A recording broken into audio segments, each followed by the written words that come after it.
Good morning. Welcome to Q and Amaco. I'm Kara, and today, like all of our Q and Amaco days, I'm just going to take questions from you while I do some glazing, and I'll share with you some of my results from recent streams. So, hi Robin. I was going to say I saw a comment somewhere. Where was it? Hi Robin. So I'm going to be glazing this today, and I'll talk about that in a moment. But in the meantime, I had this to show last week during my Satin Mat demo. This is fired to cone 5, and this is the Cayenne Satin Mat and the Goldenrod Satin Mat, and they're not mixed but just brushed together to create kind of a soft ombre look. You can see some of my brush marks left some spots here and there, but I really love that kind of sunset look that it created. So I'm going to do something kind of like that today, and maybe some underglaze transfer with it, but this will make a really nice little flower jug. Hi Christina, I'm glad you're back. So I'm going to get started with that in just a moment. I also, we had some teachers who are going to be helping us out with shows around the country demonstrating Amaco products. We had them in last week. So I was doing a little bit of glazing in this piece. Let me see if I can show you up close. So this is the seafoam, and then the inside is sandstone, the new Celadon sandstone. But I took the seafoam goes over the sandstone, and it created a very subtle little bit of oil spotting. So it's like a turquoise with light brown speckles showing through it. It's hard to see, I think, in the video, but it looks really nice. I love the colors together. So Robin says that, I assume you mean the vase, is lovely. Do you recommend the Satin Mats at cone 5 or cone 6? They work at both. I've fired them to cone 5. I've fired them to cone 6. They look about the same. They don't really change much at cone 6, so you're not going to have to worry about them being glossier. And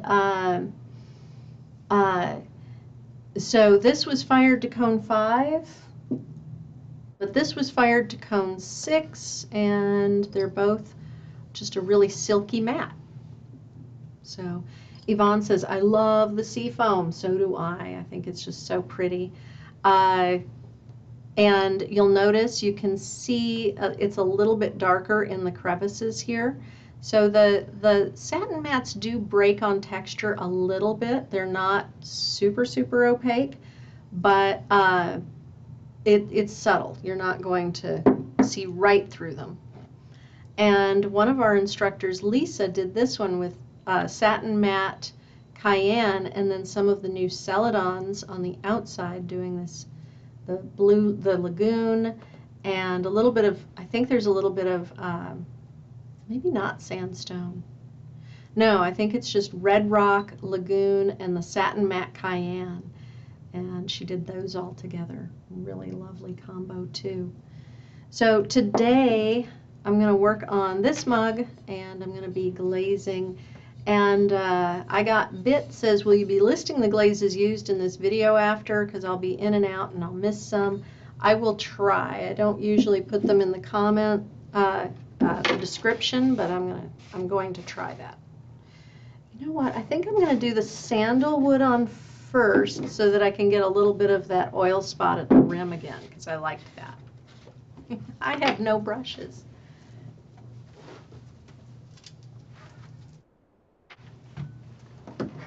There we go. Brushes. I have everything else. I have my water, I have my sponge, no brushes. So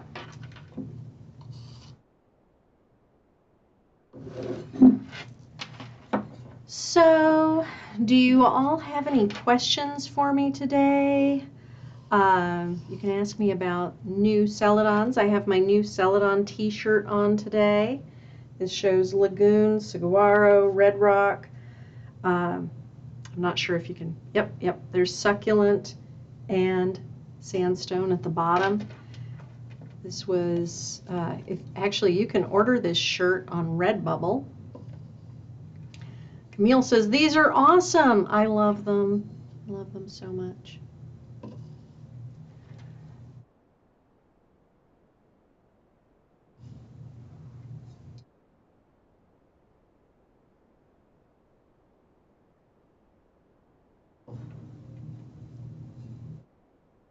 So yes, you can order Amaco t-shirts if you choose at Redbubble. Our designers have uploaded these designs to the Amaco Brent Redbubble page. I really like the new Celadon design with a cream color shirt, but you can get it in different colors. Other designs too.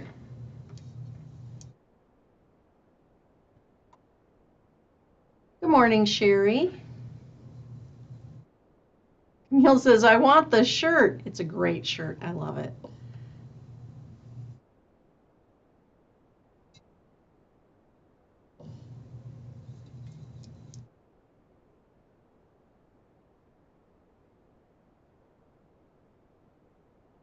I think I'm going to bring the sandstone down just a little bit more.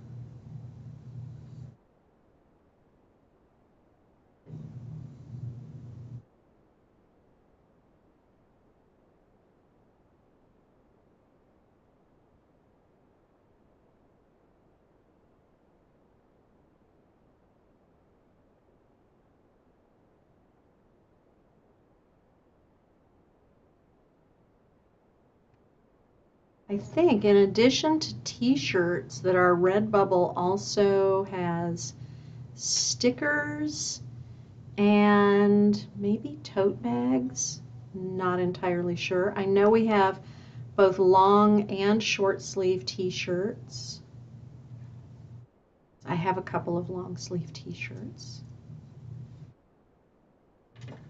Sherry says, love the color of sandstone. In fact, all of the new Celadons. I think they're all really beautiful. And I love these kind of warm browns of sandstone and red rock. They're just really lush and reminiscent of the outdoors. That was where we were going with that. So that has two coats. And while that is drying, I'm going to switch us over.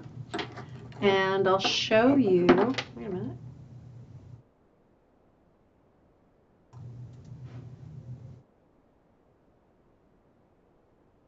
There we go.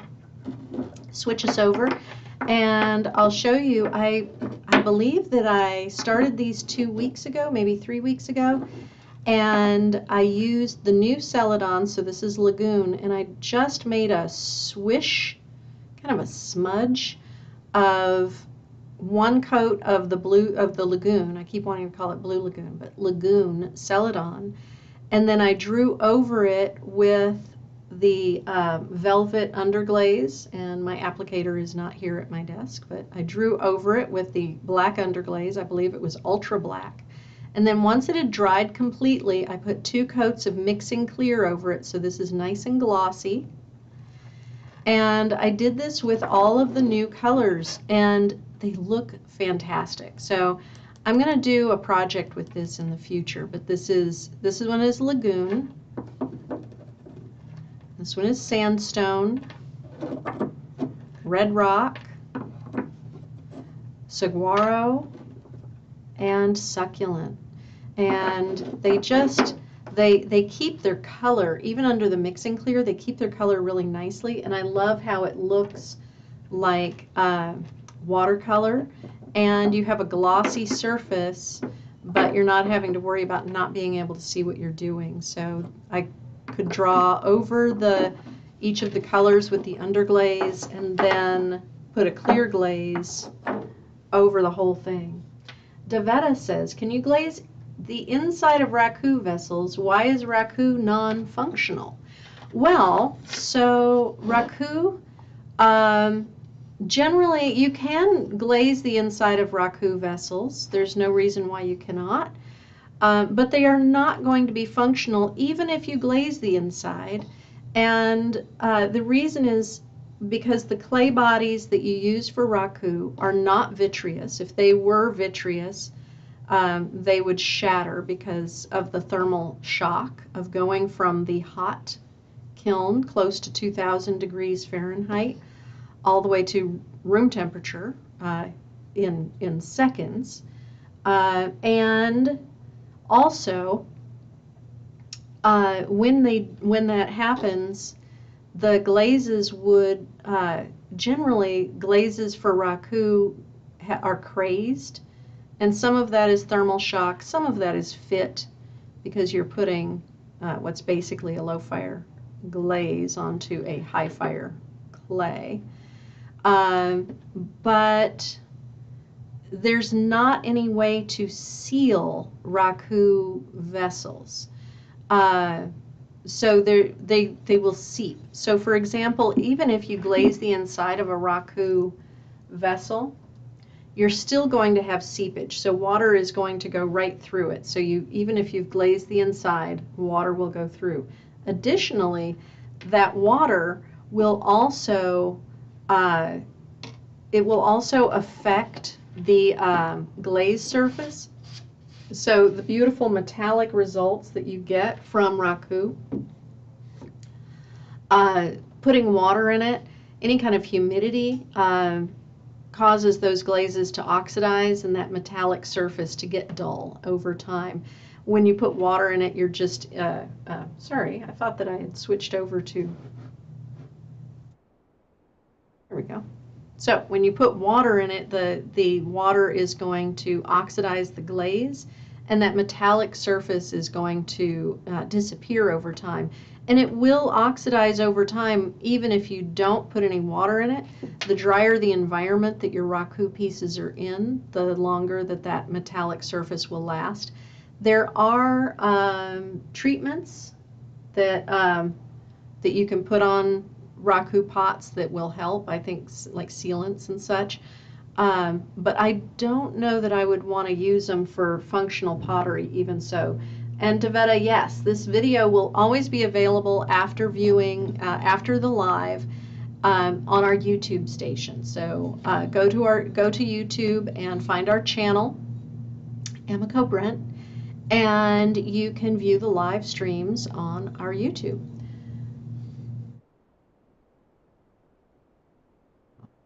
Fortunately, I had to move things around, so I can't see. Oh, Tina put up the link for our Redbubble, and let me see. There are more questions coming up. You're very welcome, Davetta. Robin asked, what is the difference between mixing clear and HF9? Robin, they're both zinc-free clear glazes, but HF9 zinc-free clear was formulated to be a clear glaze to work with underglazes. Mixing clear was created to mix with the Celadons, so it's the same base formula as the rest of the Celadon line, just without the colorants.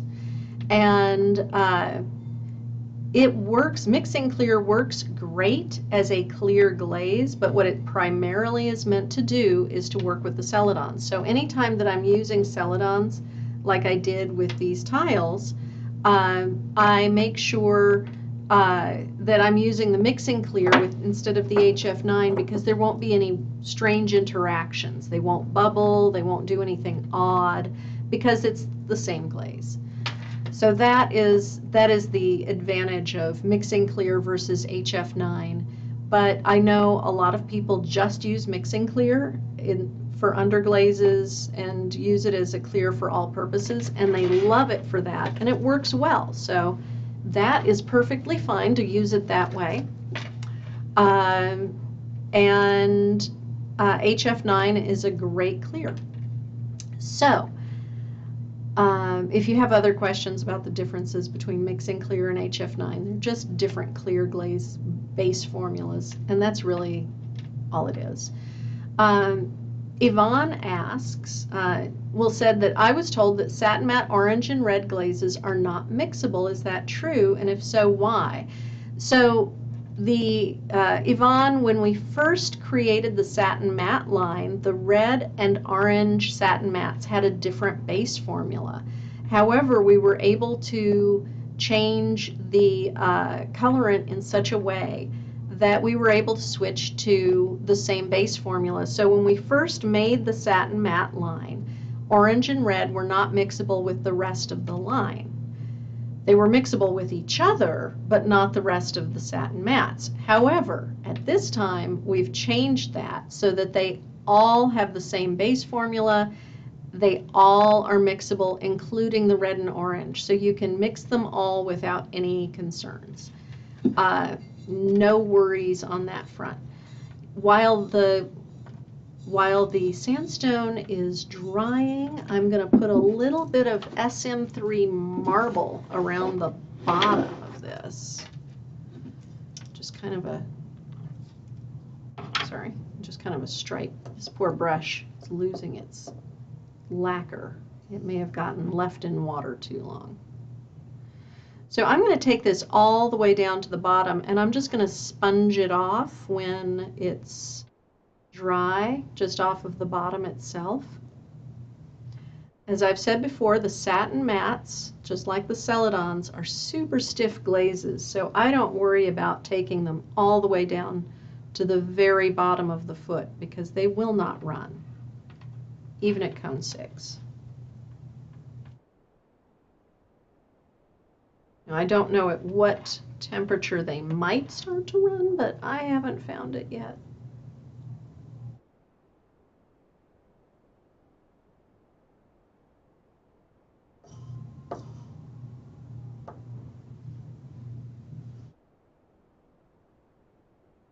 So there's marble at the bottom. So this is going to be like a light gray at the bottom, fading into seafoam at the top part, and then it'll have the sandalwood on the inside and over the rim. And this is not the same clay that I'm normally using. This is our 38M, which is also a white stoneware, just like 11M, which is what I normally am using for the demos. But I needed to make a test of this, so I'm glazing this 38M mug. And 38 has been around for a long time. A lot of people like using it. Devetta asks, do you have a finished version of this piece that you're doing, or will we have to come back in a few days to see it fired? I do not have a finished piece. I will have this finished next week, and I'll show it in future streams. If you remind me, I'll post a photo when it comes out of the kiln. I should have it out by next Monday.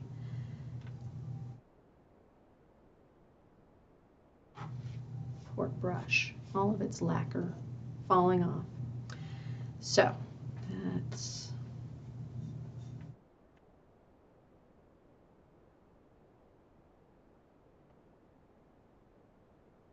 and the inside, the sandstone is still a little sandalwood, not sandstone, sandalwood. I keep doing that, calling it sandstone, but it's sandalwood. The sandalwood is still a little bit damp, so I don't want to touch it yet.